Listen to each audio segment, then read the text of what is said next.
The next drawing we're going to do has two characters in it, and the two are Dirk and the dragon Singe. Now, Dirk is a little tiny character, and Dragon is a great big character, Singe is. So what I'm going to do to cheat this a little bit is I'll pull Dirk into the foreground so that he stays kind of big, and push the dragon into the background. And I think, just to get this thing to work, I'm going to sketch out how I can do this. This dragon is sort of looking at Dirk like that. And I can bring all the tail up around like this. And maybe the legs of the dragon like that.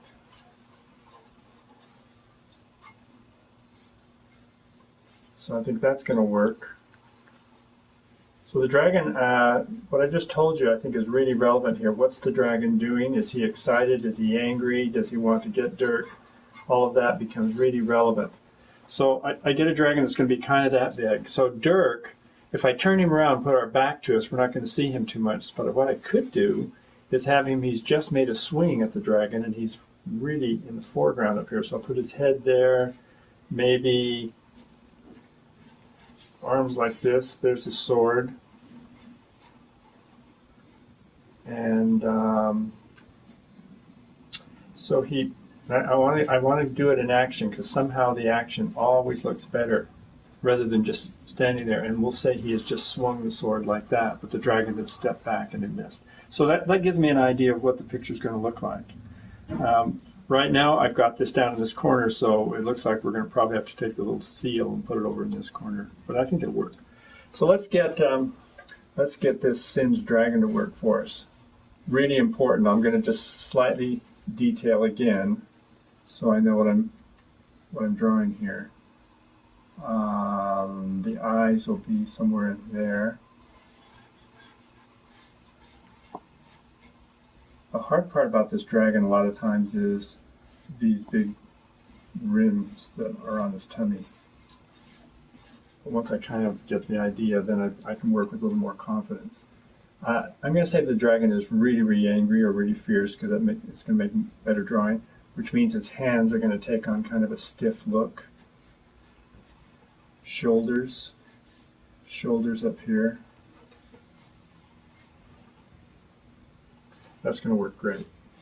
Then I'll put all the spines and all the decoration on just a little bit later. Let's see what Dirk's going to look like. I think he's going to be looking back towards the dragon, so I've got the eye line right there, and I'm going to put his eyes looking up at the guy. So it's sort of like that. Here would be his helmet. There's the Dirk nose and the Dirk frown.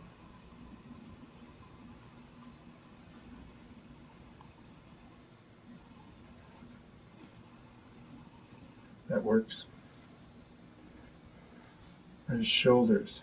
It's really hard with human characters. You have to get the anatomy just right, or anyone looking at it says, it doesn't look right.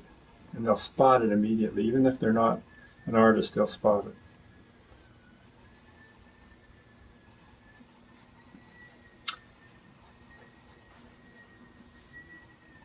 So it'll be something like this. So far I'm fairly confident. I'm going to be careful of the little skirt, not to put it on too soon, because he's in motion. When a character is in motion, all the what we call the secondary action things, which would be things like cloth or hair or tails or anything like that, all of those things move according to what the character is doing. So I'm not going to put this on him yet. I'll just wait, and I'll know just what to do later on, but right now I don't know. Okay, so that gives me an idea how Dirk is going to look. So let's start detailing our dragon and see if we can't get this guy looking really terrific. Go up here. I'm going to have him, the eyes and the mouth are always really important. There's a knob on top of his head. And the brows are always a little darker than anything else. The cheeks of the dragon tell you, what he's doing. So I think the dragon has one of those mean kind of smiles on his face. And the big nostrils, which you can see.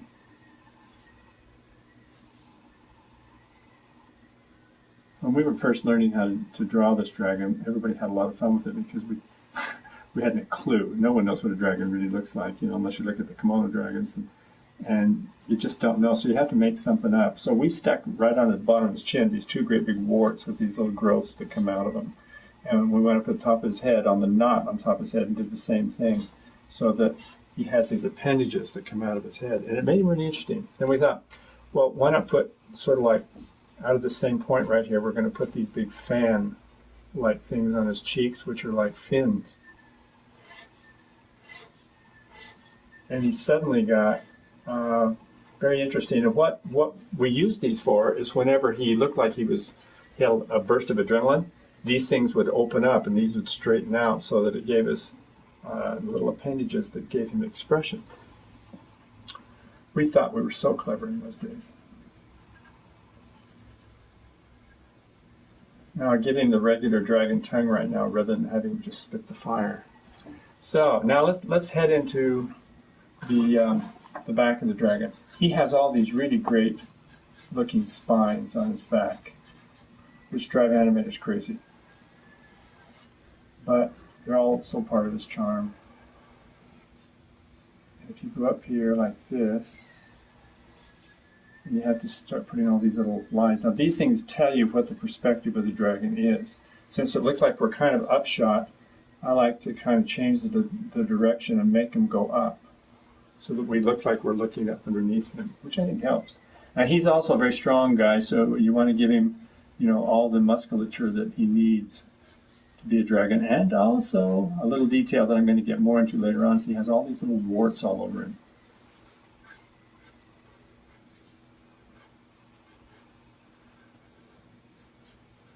So there we go. Let's draw his chest. On the chest, I'm going to continue these.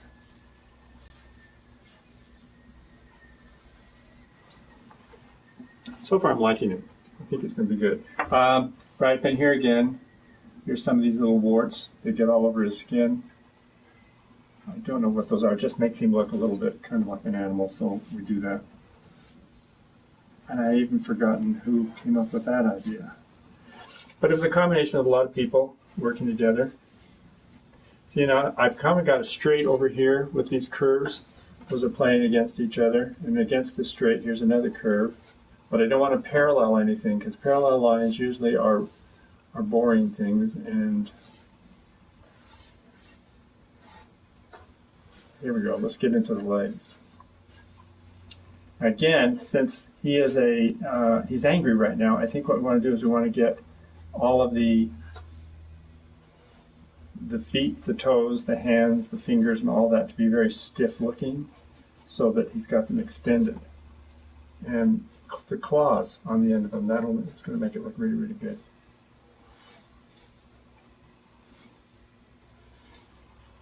All right. And right here, we'll do this, this, this, this, and then get this other leg. And he has big fleshy legs, so don't be afraid if you're trying to draw this guy to make them kind of big and flat and fleshy, but also a real fleshy knee.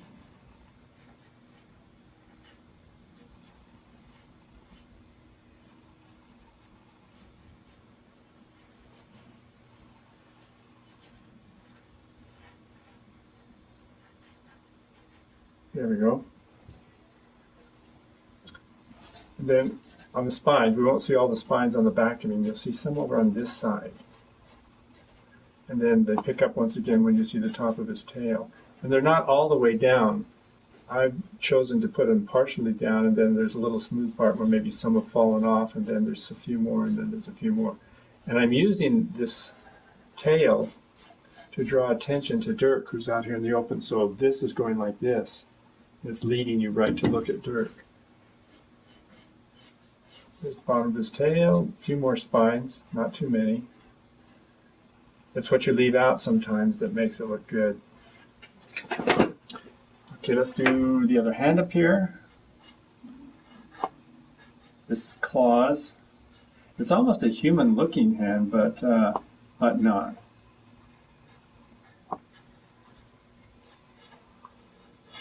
This is foreshortened. So there's the bicep. Here would be the elbow down here. And then we decorate it with the few little warts.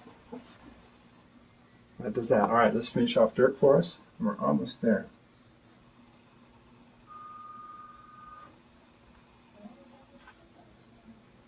There we go.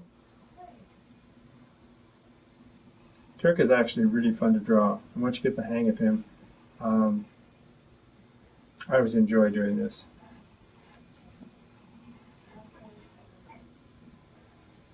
Sometimes I can't exactly talk why I'm doing some of the things, but it's sort of an intuitive process after a while.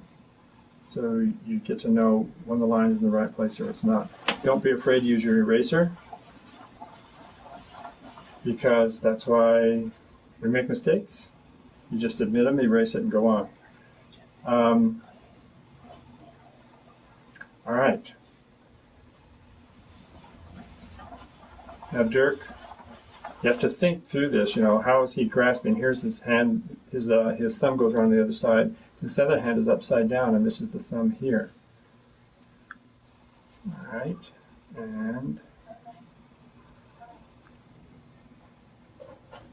so I'm liking that.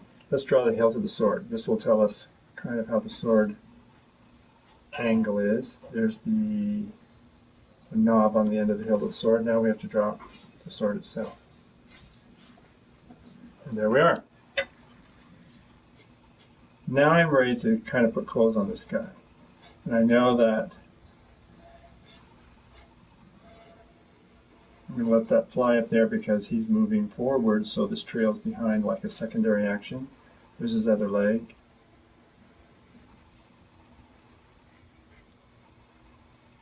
If it looks like at any time you don't like the way you've drawn this, just erase, and as long as you're drawing with a fairly soft pencil, you don't have a problem because you haven't grooved the paper. He has big, big legs down to him, almost no ankles at all. And no one knows why he has no ankles. We're just accepted. So there's your Dirk. Now the last thing to stick in, of course, is these lines, speed lines that indicate the swing that he just took. And a little bit of a shadow will put him on the ground. And there you have Dirk and Singe. Okie doke.